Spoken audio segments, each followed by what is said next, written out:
नमस्कार दोस्तों, सुख की कुंजी के इस वीडियो में आप सभी का स्वागत है। आज हम अपने भाग्य के बारे में बात करेंगे। हमारी बात शुरुआत करें उससे पहले आज का सुवाक्य। किसी महान व्यक्तित्व ने कहा है कि आज हम किसी पेड़ की छांव में यदि बैठे हैं तो ये हमें भूलना नहीं चाहिए कि किसी ने ये बीज कभी लगाया होगा। इसी गहरी बात के साथ हम आज की कहानी में प्रवेश करते हैं।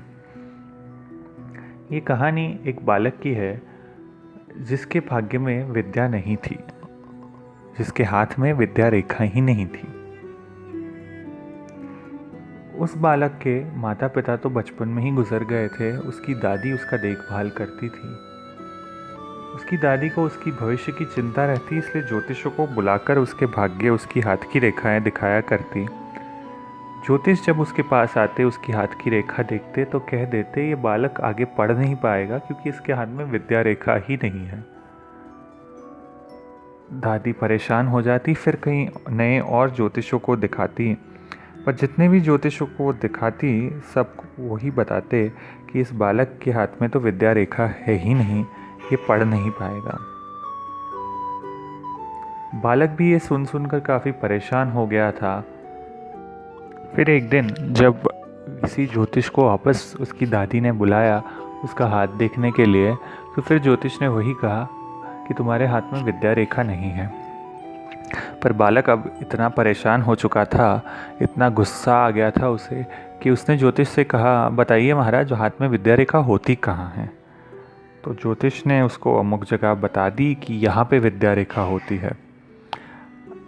और वो आश्चर्य में पड़ गया, ये बालक ऐसा पूछ क्यों रहा है। पर बालक तो घर के अंदर चला गया और उसने चाकू से उस जगह जहाँ पे विद्या रेखा होती है वहाँ पे एक रेखा खींच ली और खून टपकते हाथों से बाहर आके ज्योतिष को दिखाते हुए बोला, महाराज देखिए यहीं पे होती है ना विद्या रेखा। आप कह रहे थे मेरी विद्या रेखा नहीं है, तो मैंने अपनी खुद की विद्या रेखा अपने हाथों में खींच ली। ये बालक दोस्तों आगे जाके बहुत बड़ा विद्वान, संस्कृत का पंडित बना, जिनको पूरी दुनिया पाणिनि के नाम से जानती है। पाणिनि इतने बड़े महापंडित बने हैं कि उनके ये जितने भी व्याकरण शास्त्र है, संस्कृत शास्त्र है, उसके ऊपर आज भी बड़े बड़े विश्वविद्यालयों में रिसर्च, पीएचडी आदि की जाती है। तो एक बालक जिसके हाथ में विद्या रेखा ही नहीं थी, वो संस्कृत का, व्याकरण का इतना बड़ा महापंडित बना। ये कथा ही हमें साबित करती है कि हमारे जीवन के शिल्पकार हम खुद ही हैं। हमारे भाग्य के भाग्य विधाता हम स्वयं हैं। हम अपना भाग्य चाहे जैसा चाहे वैसा बना सकते हैं। तो इसी के साथ दोस्तों हम आज की सुख की कुंजी के इस वीडियो में आपसे विदा लेते हैं। अवश्य मिलेंगे आपसे अगले वीडियो में सुख की कुंजी में। नमस्कार।